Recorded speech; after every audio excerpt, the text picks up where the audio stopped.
세 가지 유산.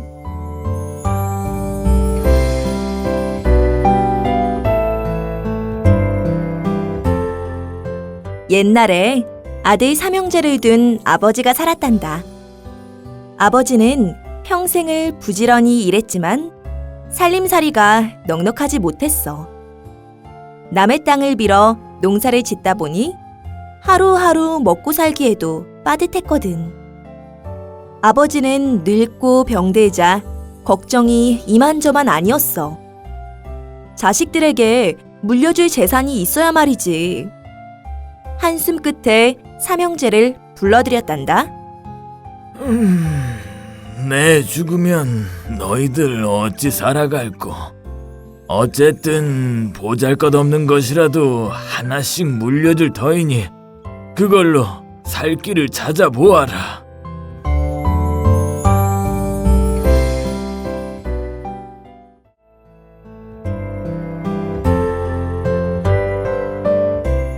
아버지가 물려준 것이 무엇인고 하니 큰아들에게는 늘 짚고 다니던 지팡이요. 둘째 아들에게는 방구석에 놓여있던 낡은 괴짝이요. 막내 아들에게는 달랑 방울 하나라. 아버지가 세상을 떠나자 삼형제는 지팡이와 괴짝과 방울을 앞에 놓고 이런저런 살 궁리를 했어. 아버지에게 물려받은 것들이니 냉큼 내다 팔기도 못하고 또 판다 한들 누가 사기나 하겠어? 그렇다고 그냥 앉아서 쫄쫄 굶을 수야 없는 일이고 큰아들이 먼저 말을 꺼냈어. 얘들아, 우리 세상 밖으로 나가자. 그래서 어떻게든 살 길을 찾아보자꾸나.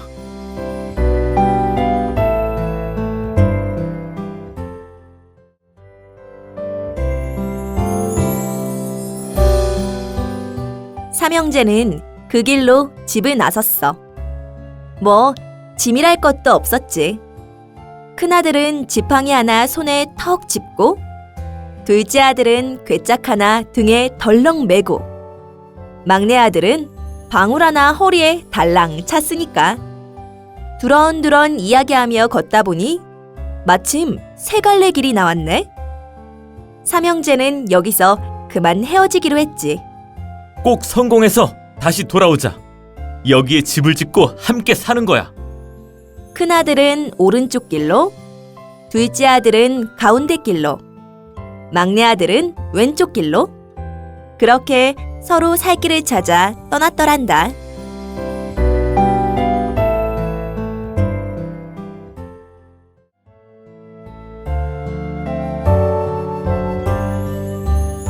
큰아들은 지팡이를 짚고 타박타박 걸어갔어. 이 동네 저 동네 기웃대며 밥도 얻어먹고 잠도 잤지. 인심 좋은 동네에서는 따뜻한 밥상 받고 푹 잘 잤어. 인심 나쁜 동네에서는 쉰밥 한 술에 한 대짬을 잤고 하루는 잘 곳이 없어 산속 무덤 옆에 누웠는데 새벽녘이 되자 뭔가가 바스락거리는 거야. 큰아들이 가만히 눈을 떠보니 글쎄 여우야. 꼬리가 9 달린 여우. 여우가 무덤을 파헤쳐서 해골을 꺼내가지고는 머리에 척 뒤집었으니 할머니로 둔갑하더래.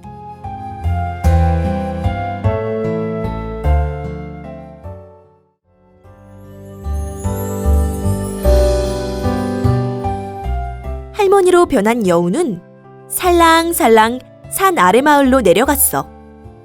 큰아들도 숨죽이며 가만가만 뒤따라갔지. 할머니는 신랑 신부 혼이 나는 잔칫집으로 들어가더래. 사람들은 여우가 둔갑한 줄은 꿈에도 모르고 친척 할머니가 오셨다며 공손히 인사를 올렸단다. 할머니는 방으로 들어가 새색시 앞에 턱하니 앉았어. 그랬더니 잠깐 사이에 새색시가 픽 쓰러지네? 잔칫집이 발칵 뒤집혔겠지. 약을 가져와라, 용한 의원을 불러라. 아주 난리가 났는데 그때 큰아들이 앞으로 썩 나서며 말했어. 제가 한번 고쳐보겠습니다.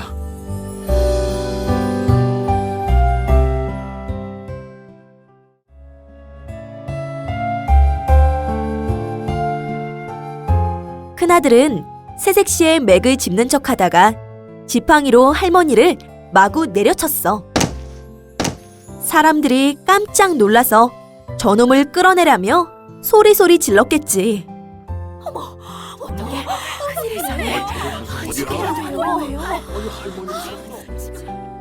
그러자 큰아들이 벌떡 일어서며 외쳤단다. 여기들 와서 똑똑히 보십시오. 사람들이 와서 보니 할머니는 간데 없고 꼬리 9 달린 여우가 쓰러져 있어. 새색시는 자다 깬 듯 말짱하게 일어나 앉았고 색시 아버지는 고맙다며 거푸절하고 큰 돈을 내주더래. 큰아들은 곧바로 세갈래길로 돌아왔어. 지팡이 덕에 번 돈으로 번듯하게 집을 짓고 살았지.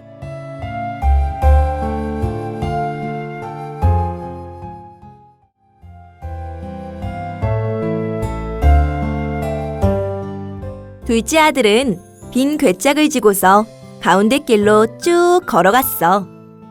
길에서도 자고 산에서도 자고 마을에서도 자면서 계속 앞으로 걸어갔단다.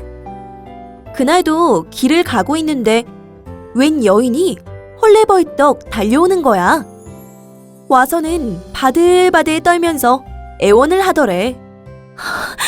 제발 부탁입니다. 절 좀 숨겨주세요. 둘째 아들은 얼른 괴짝을 내려서 뚜껑을 열어주었어. 급한 대로 이 안에 숨으세요. 둘째 아들은 여인이 숨은 괴짝을 다시 등에 짊어졌어.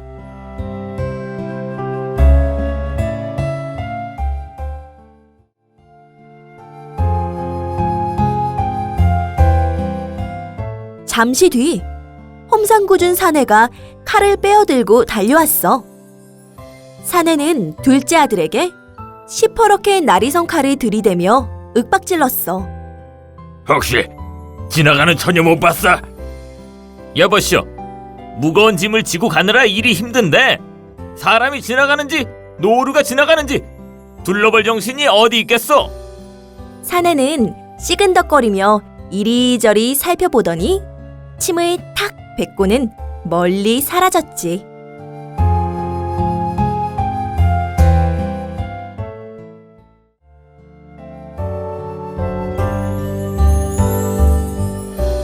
여인은 괴짝에서 나오더니 허리를 굽혀 절을 했어.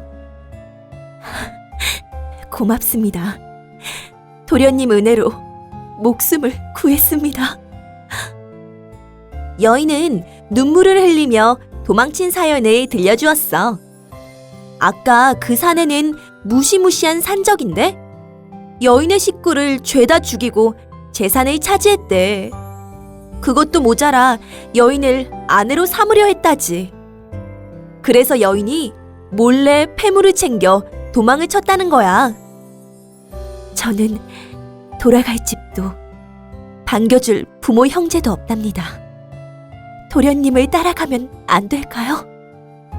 그렇게 해서 둘째는 괴짝 덕에 어여쁜 색시를 얻었어.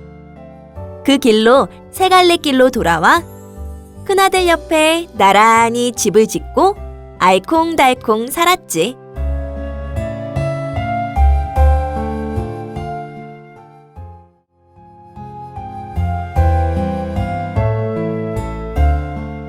막내 아들은 지팡이도 아니고 괴짝도 아니고 허리에 달랑 방울 하나 찼을 뿐이잖아.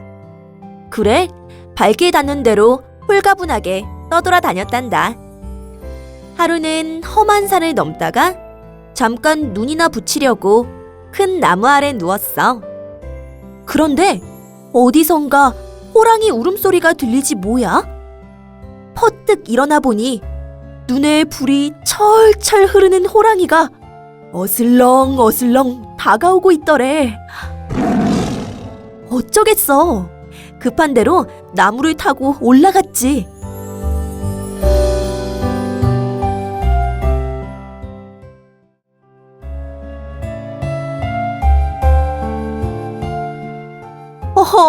그런데 호랑이가 한 마리가 아니야. 한 마리, 두 마리, 세 마리, 10마리. 사나운 호랑이가 때로 몰려와서는 코를 킁킁대며 나무 밑을 빙빙 돌더란다. 그때 호랑이 하나가 문득 나무 위를 쳐다보다가 막내 아들을 찾아낸 거야. 호랑이들은 막내를 잡으려고 기어올라도 보고 발톱으로 찧어도 봤어. 그래도 안 되니까 가장 큰 호랑이가 바닥에 넙죽 엎드렸지. 그 위로 좀 작은 호랑이가 올라타고 그 위로 좀 더 작은 호랑이가 올라타고 해서는 막내가 있는 곳까지 척척 탑을 쌓더래.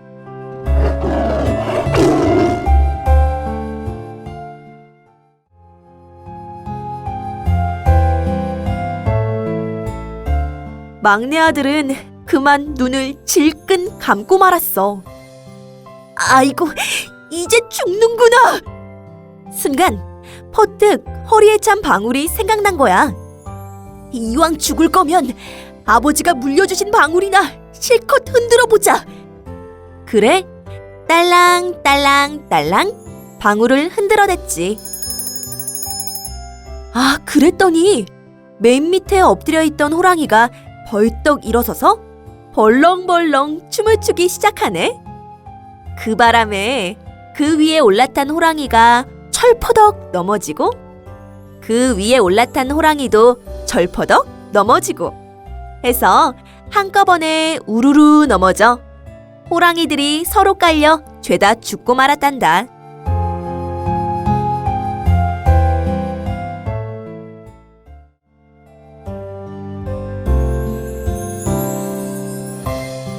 방울 덕분에 막내 아들은 목숨을 구했어. 어디 그뿐인가? 호랑이 고기도 팔고 뼈도 팔고 가죽도 팔고 몽땅 장에 내다 팔아 큰 돈을 벌었단다. 부자가 된 막내도 세 갈래 길로 돌아왔어. 돌아와 보니 큰형도 둘째 형도 좋은 집 지어놓고 잘 살고 있었지. 막내도 그 옆에 고래등 같은 기와집을 짓고 삼형제가 오순도순 잘 살았대.